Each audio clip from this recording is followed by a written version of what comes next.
Ya, salam jumpa pemirsa. Senang sekali saya Samsu bisa menemani Anda 1 jam ke depan dalam acara Setitik Pencerahan. Setitik Pencerahan kali ini kita akan berbincang-bincang tentang menakar kepemimpinan Jawa.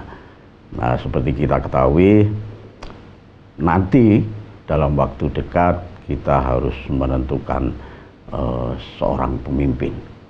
Nah, itulah sebabnya pada malam ini kita berbincang tentang menakar kepemimpinan Jawa. Dan tentu saja sudah ada narasumber yang sudah hadir di studio, yakni Kirianto Ngendali. Selamat malam, Kirianto. Selamat malam, assalamualaikum.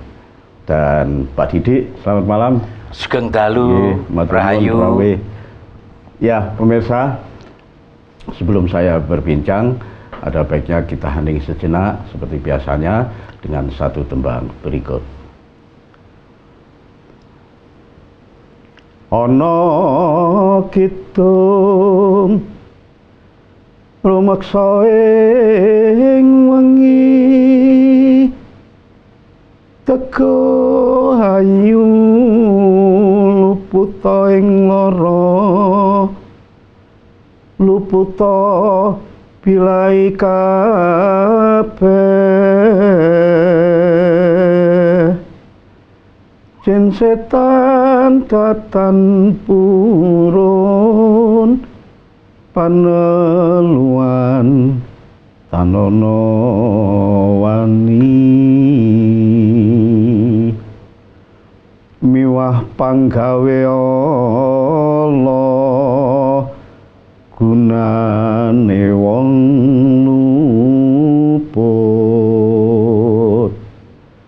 geni atemahan tirta maling ado tanono ngarabring mami guna duduk pan sirana.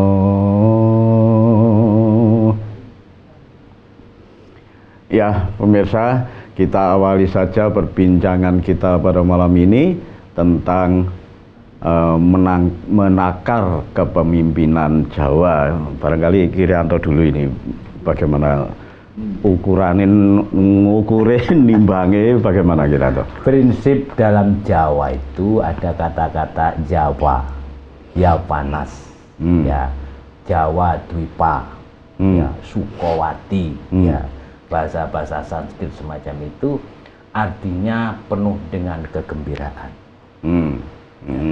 Sehingga kalau dari kata-kata itu pemimpin itu mestinya tidak hanya Jawa, pada umumnya itu bisa menjadikan bagaimana suasana itu bergembira. Kalau sekarang musimnya pilihan pemimpin, ya mampu nggak pemimpin itu menjadikan masyarakatnya penuh dengan kegembiraan. Tentu di situ sudah berkaitan dengan sandang, pangan, papan, tercukupi. Orang gembira itu kan karena sudah tercukupi itu. Ya. Dalam konteks yang paling sederhana itu. Ya, meskipun di dalam banyak-banyak janturan orang-orang Jawa itu pemimpin itu harus begini ya. Mas Didik senang sekali dengan Hasto Broto, bagaimana sifat pemimpin ya. Itu semua uraiannya. Pada kenyataan di lapangan. Orang Jawa itu kan begini. Orang Jawa itu terkenal dengan mikrokosmos dan makrokosmos. Jagat cilik lan jagat gede. Jagat gede ini adalah perwujudan nyata dari jagat cilik. Tidak mungkin seorang pemimpin itu akan menjadikan orang bergembira apabila dirinya jagat ciliknya belum bergembira. Ini kuncinya di situ. Sehingga orang Jawa itu lebih banyak merenung masuk dalam dirinya sendiri, ya. Untuk apa? Untuk menggapai kasunyatan yang tampak. Enggak dengan tiba-tiba kasunyatan, ya. Belajar dulu pada dirinya karena dunia itu ada pada diri manusia Jawa. Sehingga pada waktu melihat sesuatu yang di luar tinggal nyocokkan. Cocok gak karo jagat kuwi? Maknanya apa ya? Sehingga kenapa orang Jawa tertentu itu ada istilah lantiping panggreta lantiping panyokrobo minangka saring sarine sasmita, karena sasmitanya sudah ada pada dirinya. Gitu loh. Jadi kalau keluar ada fakir miskin katakan ya, di sini sudah ada. Plus bagaimana untuk menyelesaikan masalah-masalah semacam itu. Sehingga orang Jawa itu pada waktu melihat di luar tanpa kegaduhan. Krono wis seru nang jerone. Gitu loh. Jadi nggula wentah awake dhewe dulu. Ya. Karena orang Jawa itu sapa sing ngerti marang awake mulo bakal ngerti marang pangerane. Ya. Siapa yang tahu tentang dirinya, dia akan tahu tentang kemuliaannya. Ya. Gegernya orang Jawa itu di dalam hatinya sendiri, dalam dirinya sendiri. Wis rame dhisik. Iya, ning Jawa garing di luar tinggal tersenyum. Ya, karena sudah tahu gitu. Pak Didi, intinya di situ. Barangkali itu idealnya. Kira-kira mungkin bisa dilakukan atau punya pandangan lain, Pak Didi, monggo. Secara umum memang seorang pemimpin, seorang apa itu ya harus membuat suatu kenyamanan negaranya. Tapi ada indikator yang dibuat oleh sesepuh kita. Itu umumnya orang menggunakan pejangannya si Krishna ya pada Arjuna. Itu yang biasanya disebut Astabrata. Tetapi Astabrata itu kan indikatornya. Ya kan, mulai Surya, bumi sampai kayak gitu ya. Ada Surya, Candra, Kartika, ya toh, Baruna, Bayu, ya, terus Agni, terus Imo, awan sampai bumi. Ada itu. Tetapi Ki Hajar Dewantara, ya, itu ngelekke, kudu ngerti tringo. Jadi indikator itu tadi harus ada tringo, yaitu ngeroso, ngerti, lan lakoni. Sesuatu indikator ataupun satu ilmu tanpa dingerteni lan dilakoni, ya itu nggak ada gunanya. Seperti tadi ada jagat gede, ya ada jagat cilik. Pada saat jagat cilik kita itu sudah bertempur, sudah menyelesaikan, mensolusikan sesuatu, ya. Pada saat implementasinya nggak cocok, kan ya sama saja. Itu. Nah dari ini yang umum kita itu sebut Astabrata. Pada saat Resi Kesawa Sidi itu memberikan wejangan, itu pertama kali mbok yo nulodo Surya. Contohlah matahari. Dia itu panas ya gak mateni, ya kan? Tapi memberikan energi untuk kehidupan, untuk tanaman, untuk tumbuhan, untuk kewan, untuk apa. Jadi seorang pemimpin harus memberikan daya pada masyarakatnya. Itu pertama. Terus kedua, Candra, rembulan. Rembulan selalu hadir pada kegelapan. Jadilah rembulan. Harus mampu hadir untuk menerangi hati masyarakatnya. Itu harus. Seorang pemimpin harus begitu. Gitu. Terus ketiga, Kartika. Kartika itu ya bentuknya endah, ya toh, bentuknya endah, jadi lam-laming hati kalau menurut Pak Irianto itu untuk kedamaian. Tapi juga bisa untuk pedoman. Jadi seorang pemimpin harus bisa memberikan suri teladan. Nah, yang keempat itu ada yang namanya Imo, sing nang dhuwur-dhuwur tok dhisik. Imo atau awan. Mendungi sawangannya kan girisi, berwibawa pada saat belum ceblok.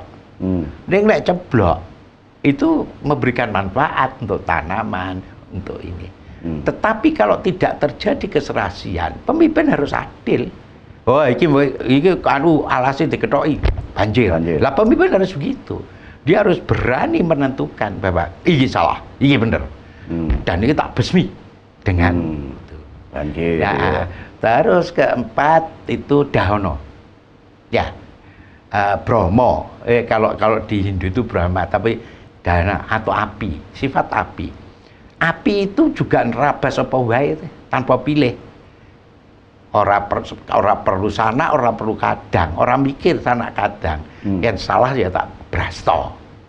Jadi itu betul-betul lambang keadilan. Iya. Makanya anu nih ireng putih kotak-kotak.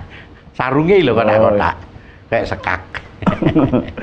Terus ke-6 itu ada tadi itu Agni ya. Terus setelah itu ada angin. Angin itu seorang pemimpin itu harus tahu seluk-beluknya koyo angin sumrambah menyang dindi. Sehingga persoalan-persoalan yang paling pelik di masyarakat pun harus dipahami. Jadi kalau membuat sesuatu solusi tahu persis. Tadi iso ngrasa, iso ngerti, iso nglakoni.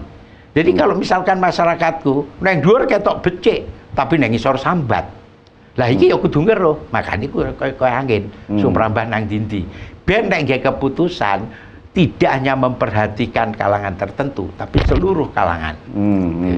Ya, terus setelah itu Waruna. Ya. Waruna itu samudra. Pemimpin itu ya kudu lembah manah kaya samudra. Ya toh. Kotoran menungso ya diterima, banjir bandang ya diterima, Mas Picis Radyabrana ya diterima, kabeh dibrina. Tapi kalau sudah masuk samudra harus disaring. Mana yang bening, mana yang tidak bening. Iya kan? Lah, pemimpin harus begitu. Jangan kalau ada ini mau langsung ngamuk, direspon dengan mengamuk. Kalau ada ini direspon dengan ini, enggak. Harus disaring, dilimbang. Karena samudra ombo. Yang terakhir bumi. Bumi di sini itu adalah nuwun sewu. Orang itu yang lilo legowo. Ikhlas diindek gelem ning sih ngekeki pawetu, ngekeki rezeki, dilok-lokke ya kudu meneng wae. Ya simbole kaya bumi. Karena akeh sing idek-idek kan apik. Deng tetap seorang pemimpin harus weh memberikan. Kira-kira seperti ya. itu. Ya, nanti kita tunda perbincangan kita pada malam ini. Jangan kemana-mana, tetap di Setitik Pencerahan.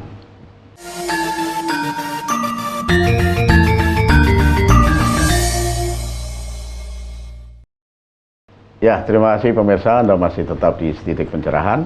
Kita lanjutkan bincang-bincang kita tentang penakar kepemimpinan Jawa. Ya, Pak Didik, barangkali bisa dilanjutkan. Sepertinya kalau 8 itu memang dilakukan, itu ya memang ideal, menjadi bagus.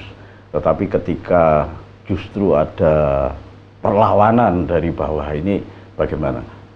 Satu tadi yang sifat samudra tadi ya, pemimpin harus wolu itu kudu kecekel, harus dipegang. Tapi ini kan karena kita punya salah satunya sifat samudra, enek wong lawan, enek apa ya, kudu ditaker sebanyak mungkin. Ada dari satu serat Aji Pamoso kalangan Ronggo Warsito itu menceritakan mengenai Citrasoma, seorang anak raja yang sakti madraguna ning Adigang Adigung Adiguna. Ya. Dan karena kesaktiannya, karena kekuasaannya, dia menjadi ada sesuatu, membangun angkara, keangkaraannya timbul, nafsunya itu timbul. Ada istri seorang Tumenggung. Ya. Ayune ki wis kaya, kalau saiki iku bandingannya kaya sapa ya? Ya wayu wis. Wis pokoke wayu lah ya, wayu, mulite mrusuh apa wayu. Lah, itu istrinya Tumenggung Surolati. Ya. Terus Tumenggung ini ditugaskan. Lah Citrasoma datanglah ke tempatnya si bojone itu tadi, namanya Nyai Pamekas. Ya, Nyai Pamekas. Dia mengutarakan bahwa I love you. Ya toh, mengutarakan ikhli bedih pada Tumenggung gitu ya, istrinya Tumenggung. Lah Citrasoma ini.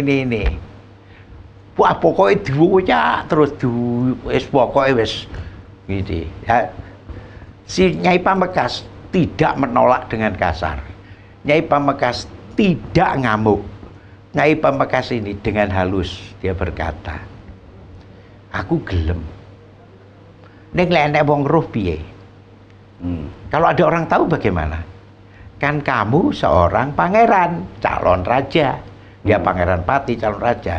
Apa ora camah? Apa ora jelek namamu? Bahwa tetep baik, wong namanya Citra Soma, dia punya kekuasaan, ya, terus punya segala macam. Itu kan kalau sekarang ini sesuatu kekuatan ya ada kecenderungan jadi saya naik dewe kan gitu kan ya. Nah, akhirnya si Nyai Pamungkas mengatakan,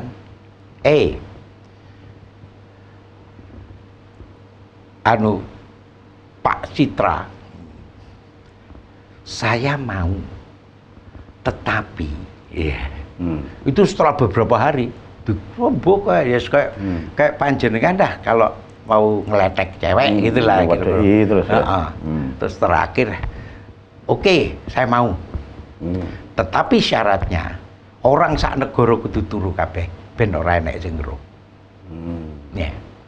Wah, dengan kesaktiannya Citra Soma bungkem sak negara kene sing ngero. Nah, si Nyai Pamungkas lho, Citra Soma iki wis tak bungkem kabeh. Aji sirepku iki luar biasa. Lah aku durung buktine. Kowe ya durung. Berarti sih ana wong. Nadyan kowe aku, ya. Iki kok sirep, ya. Jek enek sing oleh roh, ya kuwi Gusti Kang Maha Suci. Nah, inti dari ini semua, kalau seorang pemimpin atau orang yang bijak itu misalkan ada apapun, apa godaannya ada pun ini, jangan dilokke, ojo kowe gitu, jangan digitukan. Cukup dengan alus, ya toh, dengan alus, dengan bagaimana, jangan teriak-teriak. Kalau teriak-teriak tetangga malah tahu. Nah, dengan baik, dengan gitu-gitu diselesaikan. Ya, lah semua itu ada satu tembangin nanti, mungkin nanti panjenengan tembangkan, saya nggak bisa nembang. Jogro Angkara Winangun, Sudiro Mrajayeng Mesti, Puwara Kasub Kwasa, jroning sastra Weda Muni, Suradira Jayaning Rat lebur dening pangastuti. Yang artinya kalau kita ini sudah membangun, ya, Jogro Angkara Winangun, artinya kalau kita ini sudah membangunkan keangkaraan, itu ya, Sudiro Mrajayeng Mesti, kekuatan dan segala macam itu kita tokan. Puwara Kasub Kwasa, yang kita dapat adalah kekuasaan. Nanging jroning Weda Muni, Suradira Jayaning Rat. Weda itu kitab-kitab baik, kitab-kitab amalan baik. Suradira Jayaning Rat lebur dening pangastuti. Kekuatan, ya, kedikdayaan itu akan hancur dengan Panembahan, dengan pangastuti, dengan kebaikan. Nah, intinya kalau sekarang, ya kira-kira kalau ada pemimpin atau apa, pada saat Anda berteriak, mungkin dia malu, nafsunya akan ngamuk. Kok niku sapa? Sikat kan. Tapi kalau dengan halus, membujuk, ada ya lobby, ya toh, atau melakukan rembuk atau apa, mungkin tidak akan terjadi kekerasan seperti itu. Persoalan-persoalan pada saat orang melakukan aksi, dibangun dengan reaksi yang sama sekuatnya, terjadi benturan, terjadi kekacauan. Jadi hebat itu loh Warsito itu, hebat. Sudah berpikir seperti itu. Dan di kepemimpinan modern itu juga seperti itu kan, iya kan? Bagaimana kita ini menang tan ngasorake kan gitu. Ini yang menarik. Pak Ariyanto, mungkin ada nggak seperti itu? Ya mungkin ada saja Pak ya. Tapi bagaimana Pak? Saya mendengar tadi itu ingat tentang sejarah. Sejarah itu ada dua, sejarah nyoto, lan sejarah kira-kira. Itu kira-kira ya. Nah, tadi kalau itu babatnya dari Ronggo Warsito, ini sebenarnya dalam konteks budaya adalah pesan makna. Kalau saya dengarkan runtutan cerita tadi, ada namanya Aji Pamoso. Pamoso itu ratu. Aji kuwi Ki Nurmatan. Berarti lek kue kepingin dadi ratu kang Ki Nurmatan, Aji Pamoso harus seperti apa? Maka di bawah tadi ada nama Citro Somo. Citro iku iso cerita, iso Image. Somo iku rembulan. Ya, indah sekali. Apa ada manusianya? Wallahu alam, wong jenenge cerita. Ya. Bahwa satu keindahan itu sebenarnya harus ada yang ikut mengindahkan. Ini tafsir saya. Ya. Tadi kan ada Putri Pamekasan. Pamekasan itu kan menyarankan. Ya, pesan, message. Kue putraning ratu loh. Ya, artinya kamu itu juga orang yang indah. Citro Somo tadi itu. Kalau kamu begini-begini nanti akan jatuh loh kamu. Ya, maka disyaratkan tadi itu. Kabeh kudu kesirep. Kasunyatan aku karo kowe urung kesirep. Lek toh iki kesirep Gusti Kang Maha Kawasa enggak mungkin iso mbok sirep.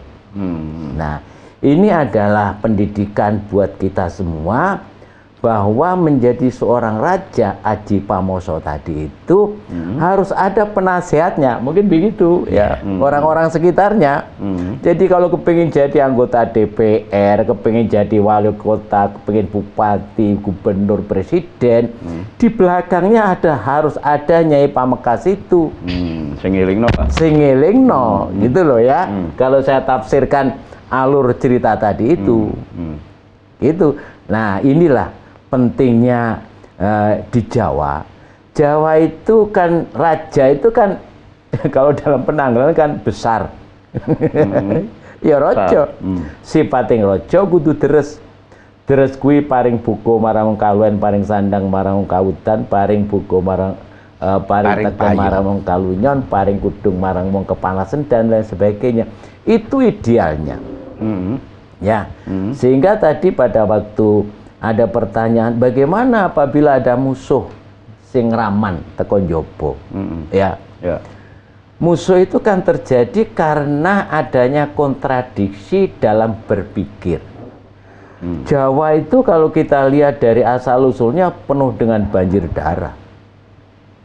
Ya, gitu loh. Tapi ingat, sebenarnya cerita-cerita ini kan cerita-cerita kasunyatan dan cerita-cerita semiotika omongan tadi. Apa bener toh koyo ngono kuwi? Ya. Sehingga sejarah itu sebenarnya kira-kira juga. Ya. Nah, pada waktu kita mendapatkan buku sejarah sing kira-kira ini, disitulah mulai tampil tafsir-tafsir. Sing jadi masalah Mas Samsu, pada waktu ada orang mentafsirkan opo enenge. Ya. Padahal iki mung cerita. Cerita mendidik kita agar menjadi orang sebaik itu loh. Dengan bahasa-bahasa simbol. Iya, contoh. Lek kowe kepengin ngilangake hawa nafsumu. Ya. Langgatono hawa nafsumu sampai entek. Kowe pengen ngombe sampai entek ben ilang hawa nafsumu. Lho engko dhisik. Iki kan padha-padha menghilangkan hawa nafsu. Dikongkon lek duwe nafsu ngombe sing akeh pisan. Ben nafsu entek karena ada takaran nafsu. Lek wis entek dadi wong apik. Yang satu cara untuk ngombe tadi ya, bukan ngombe itu artinya habiskan keinginan-keinginan jahatmu. Beda. Sing siji omben-omben, siji semedi. Ya, berarti tergantung penafsiran. Tafsirnya ini yang berbahaya. Ya, nanti kita lanjutkan di segmen berikutnya, pemirsa. Jangan kemana-mana, tetap di Titik Pencerahan.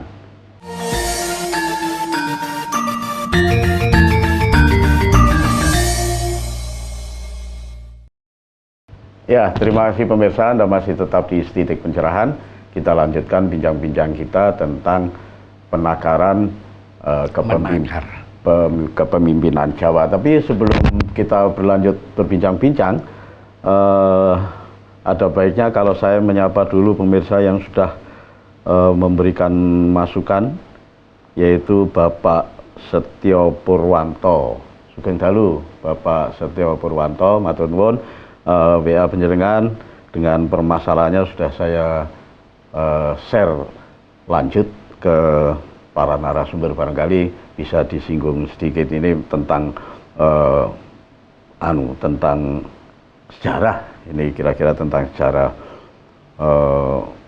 wong Jawa ini kok wis hilang Jawane lah, intinya begitu. Ini kira-kira bagaimana Pak Didi? Ada sesuatu, kalau ini diruntut, ini memang banyak ini sejarahnya dari Mongol, Kertanegara sampai Eropa. Kenapa kita itu dijajah sampai 350 tahun? Nah, ini kira-kira apakah itu akan berpengaruh terhadap perilaku sikap orang Jawa sekarang? Begini, kata-kata di Jawa dijajah. Itu sebetulnya sejak zaman dinasti Syailendra sama Sanjaya itu juga jajah menjajah kan.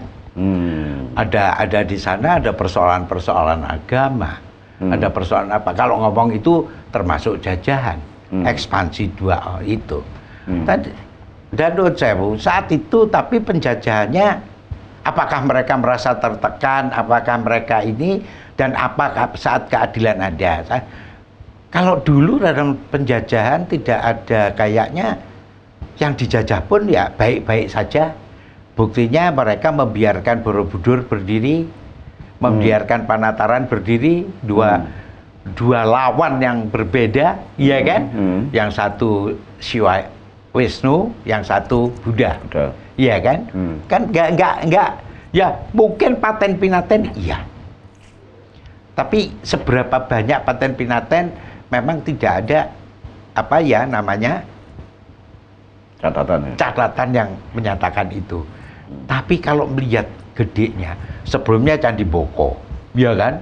Candi Boko yang dengan segala macam ininya, terus timbul satu ada dibuatkan sastra yang mana bahwa Candi Boko, Raja Boko itu jahat, kan begitu kan? Selalu ada kayak begitu. Tapi karena dulu nggak ada medsos, mungkin selesai di situ aja, dan selesai dari pendengaran. Dan pada saat dia mendapatkan kenyamanan, selesai kan gitu kan ya. Terus kita menginjak lagi zaman Busindok. Belum sampai ada gegeran, ya. Belum sampai ada gegeran yang teman-teman bencana alam pindah ke sini. Tapi pada saat Sindok dari Jawa Tengah ke Jawa Timur, apa nggak mengusik Kanjuruhan? Apa nggak mengusik kerajaan-kerajaan kecil yang ada di sini? Kita jangan ngomong Indonesia loh Mas. Saat itu loh ya, karena masih kerajaan-kerajaan. Terus berikutnya ada Singosari. Setelah Kediri kan ya tukaran sak dulur. Iya toh? Ya Danapura, Jenggolo Panjalu tukaran. Iya kan? Sehingga dimenangkan oleh yang sana, sini jadi jajahannya kan begitu kan ya. Ada Tunggulametung yang luar biasa sampai Cirebon, sampai mana-mana kekuasaannya. Nah,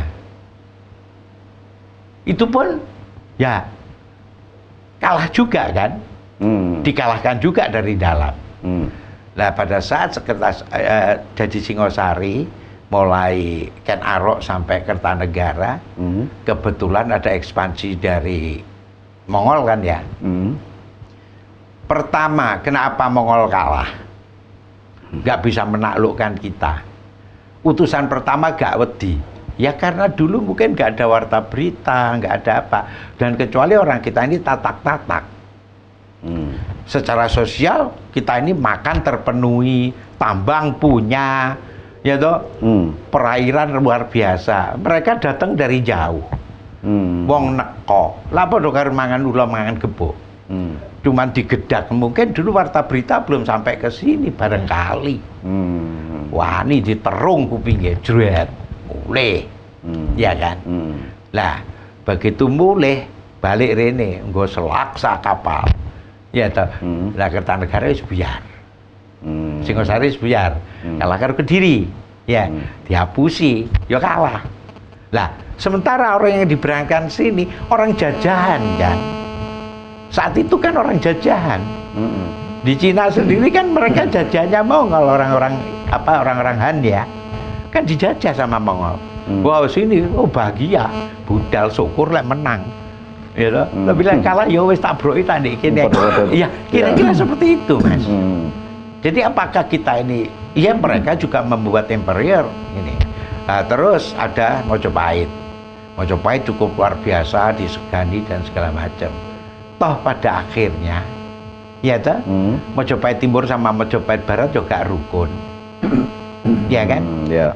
Nah, pada saat itu tarung, ya ini ada unsur ketiga yang ikut-ikut, ya. Nah, unsur ketiga ikut-ikut ini digebuk blek. Katut sing wong luar negeri mau katut dikalahke, didatangi, didenda, bangkrut. Ya. Begitu bangkrut timbullah Demak. Setelah Demak timbullah Mataram. Apakah Mojopahit habis? Belum waktu itu.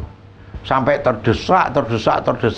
Pertama kali ke Panarukan, terus naik sampai ke Gunung Raung. Ada ceritanya, itu Londo wis mlebu. Nah, orang-orang Mojopahit tersisih sampai sana-sana. Itu ceritanya. Apakah selama itu negara yang menjajah 350 tahun? Boten. Pertama kali enek wong dagang. Ya toh? Tahun 1592, De Houtman de Keyser datang ke Banten, mlebu dodol rempah-rempah, ya toh? Boleh dikit-dikit ya. Terus madu ngongkon orang di sana, Mas, tolong ya, carikan ini kayak akeh. Sesuai loh, kapalnya gak cukup, nggak gudang, dijogo satpam. Lah ngono ta. Terus.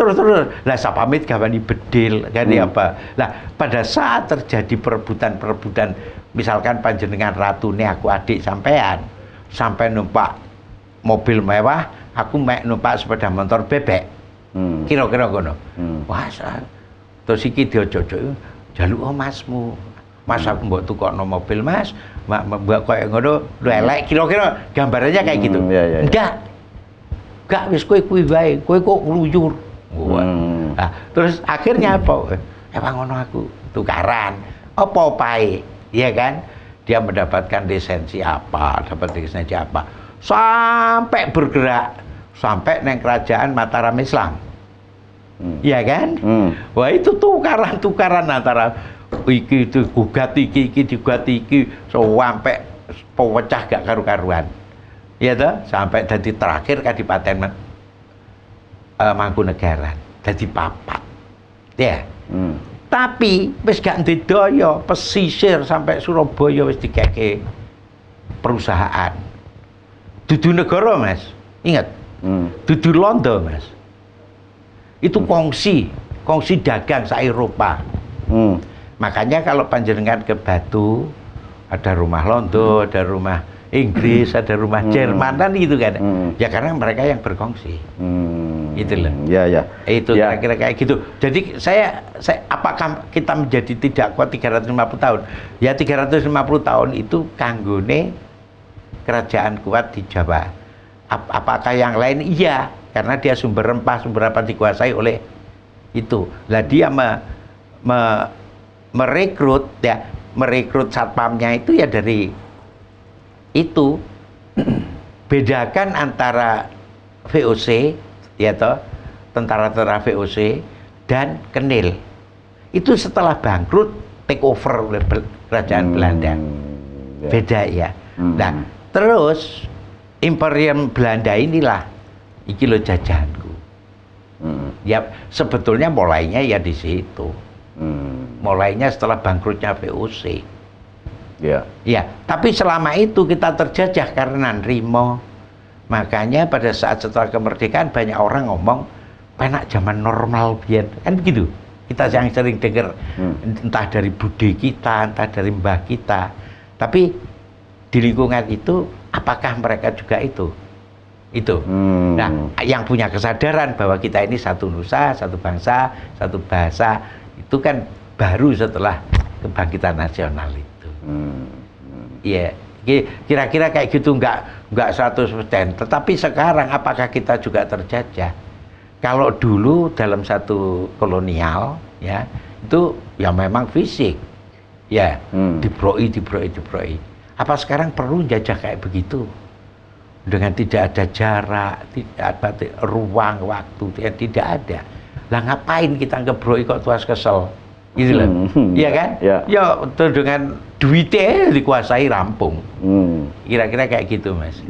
Ya, Pak Setyo Purwanto barangkali sudah sedikit disinggung atas pernyataan panjenengan dan pertanyaan panjenengan yang melalui WA, dan pemirsa yang lain juga bisa mengirim pertanyaan juga atau usulan di nomor WA berikut. Ya, beralih ke Kirianto. Kirianto, kalau kembali ke penakaran kepemimpinan Jawa tadi, ada nggak sih pengaruh dari dulu pola-pola penjajahan feodal Pak itu sekarang ini masih mungkin tidak? Sebenarnya kalau Bung Karno itu mengatakan ya, musuh terbesar buat kalian itu bangsamu sendiri. Artinya penjajahan itu ya bangsamu dewi. Bangsanya dewi. Ya, aktingnya begitu. Jadi kalau tadi itu kita berbicara tentang perdagangan POC dan sebagainya, bisa jadi ya hukum ekonomi semacam itu. Ya, hukum ekonomi semacam itu. Di Jawa itu ada dongeng ya, dongeng, tapi ini hasil penelitian dari antropologi. Ada kata-kata Meganthropus paleojavanicus. Jadi dulu di Jawa ini itu sudah ada manusia-manusia besar Jawa. Manusia besar itu manusia yang gagah berani. Dan fisiknya juga nggak stunting. Nggak stunting, besar-besar. Besar-besar juga. No, ini loh ya. Jadi kenapa Mongol kalah? Bisa jadi sejarah ini nanti yang akan berbicara. Ya. Makanya sampai saat ini orang kan hanya mengira-ngira. Kayak narok ya koyo opo sih. Duri sak piro. Ya. Prabu Jayabaya koyo ngopo sih. Ya. Semua kan menggambarkan atas nama imajinasi masing-masing. Tapi yang jelas ditemukan tadi itu mega, besar. Ya, nanti uraian berikutnya di segmen berikutnya. Pemirsa jangan kemana-mana, tetap di Titik Pencerahan.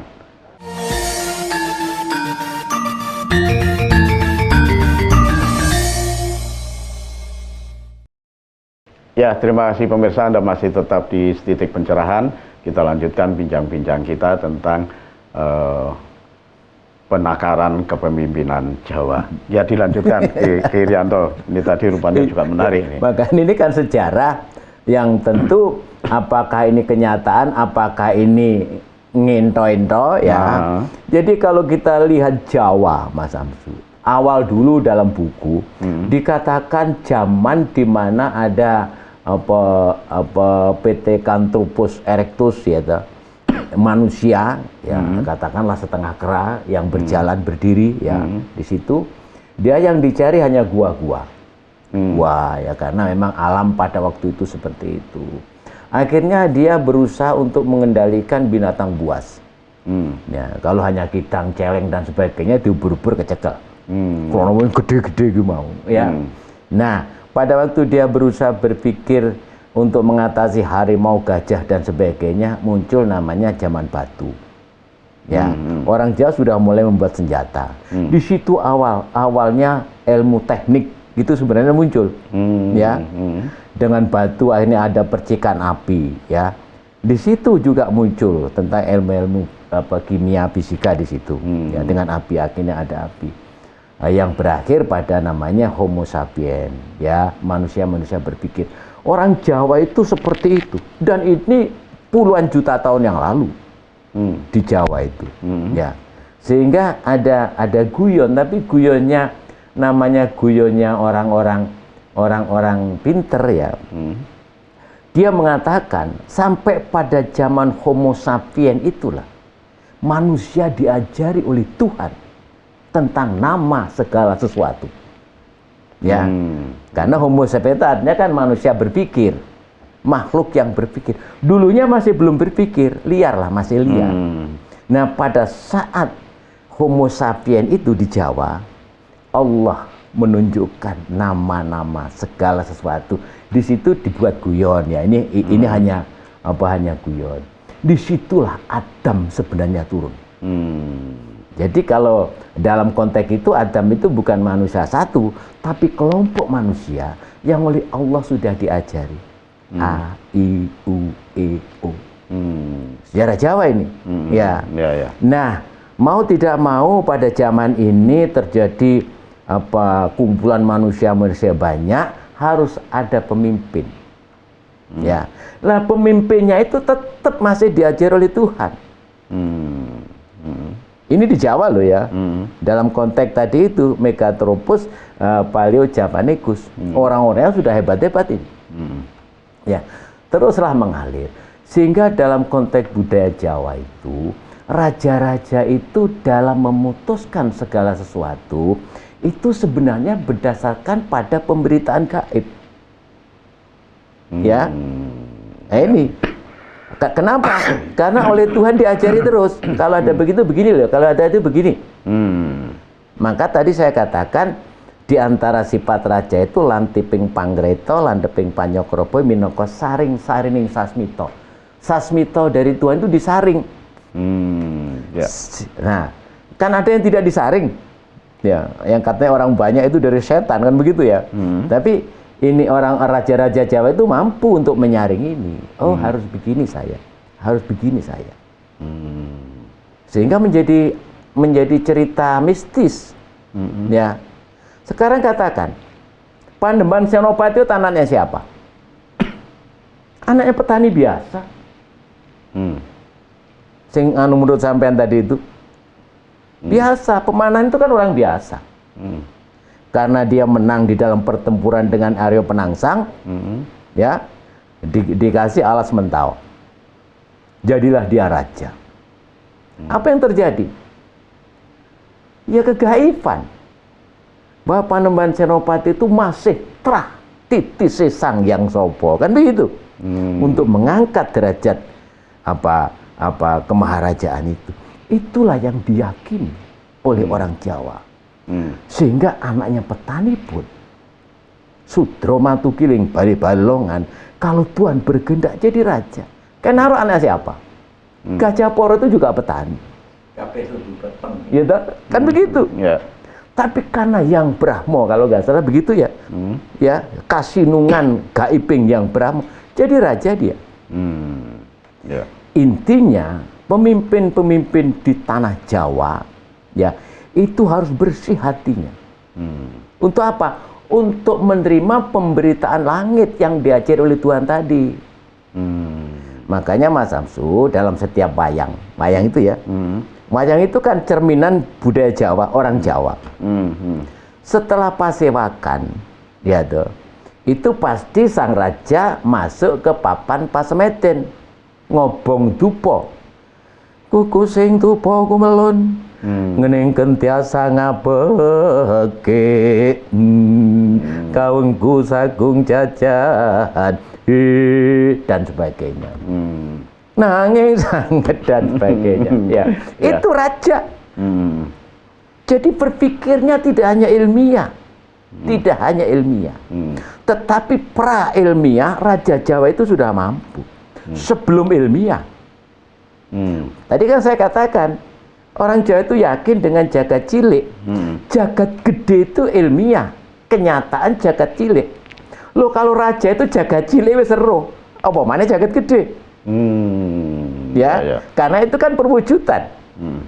Ya, pesawat terbang itu jagat gede, tapi dalam diri manusia itu juga ada pesawat, masih dalam bentuk ideologi, mistis, itu ya, diupayakan untuk muncul ke jagat gede, jadilah barang-barang jadi ini. Sehingga orang-orang Jawa dulu hanya mesem melihat kenyataan ini. Aku seru le. Ya. Pak Didi, sekarang adakah orang seperti itu? Gitu-gitu. Enggak, maksudnya ada yang seperti apa? Iso roh lah, aku wis roh kabeh ya. Saya yakin, seyakin-yakinnya. setiap pemimpin di Jawa dan di Indonesia pasti punya guru sing roh sak kabeh. Tapi ya memang tidak mau dipublikasikan. Tapi dia selalu memberikan perambang-perambang. Dan siapa sih yang nggak moro? Ya toh, orang-orang yang ngerti misalkan supranatural, metafisika, iya kan? Ya saya yakin itu. Ya menurut saya wong kadang-kadang ya satu contoh yang katon aja. Kowe gak bakal iso dadi presiden le. Sing dadi presiden kae yang tidak pernah kita duga. Terjadi kan? Ya. Gus Dur. Ya. Loh. Artinya jagat ciliknya itu sudah terkelola dengan baik. Tinggal keluarnya itu saja. Ya, tapi sosok kita itu kan selalu memberikan semiotik, memberikan sanepo. Kalau yang dikatakan Pak Rianto tadi itu kan sebetulnya orang itu harus ikro, harus membaca. Dari sesuatu tanda-tanda alam ini harus membaca. Kalau kita ini analisnya misalkan, dulu kekuatan ini sekian, dulu kekuatan ini sekian, dulu kekuatan ini sekian. Kalau ini bergabung dengan ini dan ini mendukung satu ini mesti jadi durung karuan. Kabeh iku ana tanganing Gusti. Iya toh? Ya. Secara hitung-hitungan betting menang. Lho iso dikalahke kok. Terus tidak ada protes. Terjadi kan? Ya. Ini sangat-sangat terjadi. Dan apakah ada orang kayak gitu? Ada. Percuma kowe sing kewahyon itu. Konon kabarnya begitu. Sing kewahyon kae lho. Iya kan? Nah, apakah kita menolak? Bukti ini sing orang-orang pinter ini nggak bisa menolak dia. Ya. Kekuatan apa sehingga mereka kuat? Ya. Dari nobody menjadi somebody. Dia belum proof apa-apa, belum membuktikan apa-apa. Orang sudah percaya. Ayo rak repot. Sopo sing gerakne atimu? Sopo sing gerakne ati kita? Iya. Iya kan? Ya saka apa? Jagat cilik kita iki lek ngene bukan gak cocok. Sok-sok orang itu mengingkari jagat ciliknya. Bakal sunyatane aku pin ngowah. Lah kuwi nek jane wong Jawa aja ngowahi adat. Ya, Rianto, ini terakhir. Ketika seseorang idealnya itu tadi ngolah gulawentah jagat cilik tadi. Nah, ini dalam rangka pemilihan orang memilih ini kan supaya tidak seperti memilih kucing dalam karung. Apakah bisa dilihat orang-orang semacam begitu? Ya jagat gedenya. Iya, perilakunya. Itu yang buat tolak ukur ya? Tolak ukurnya itu. Jadi dari waktu ke waktu kan bisa kita lihat. Berarti ada rekam jejak mungkin? Rekam jejak. Karena masyarakat tidak tahu seperti raja tadi kan. Raja kan tahu, sing dadi iki ya. Tapi untuk masyarakat kecil ya rekam jejak itu. Karena dia sudah menggunakan jagat gedenya. Dia sudah maujud. Nah, cara untuk menilai sebenarnya kan maujud itulah akan dinilai pada jagat kecilnya. Sesuatu yang ada itu kan dari jagat kecil, ya. Karena sekarang sudah maujud, saya kepingin melihat jagat kecilnya. Idenya dhisik piye? Kalau orang semacam itu pamrih nggak itu ngasih uang itu, ya itu kan wujud ngasih uang itu. Nah, masyarakat yang cerdas dia akan mengembalikan pada jagat ciliknya dia. Ide. Mistisnya dia temenan tadi ngabusi apa gak itu. Nah, itu kan ada pada jagat ciliknya dia. Pada ide. Pada waktu saya akan menilai Mas Samsu gaya kelambi ireng-ireng ngono kuwi, gelap-gelap ngono kuwi, ini wujud. Saya akan membaca jagat ciliknya Mas Samsu.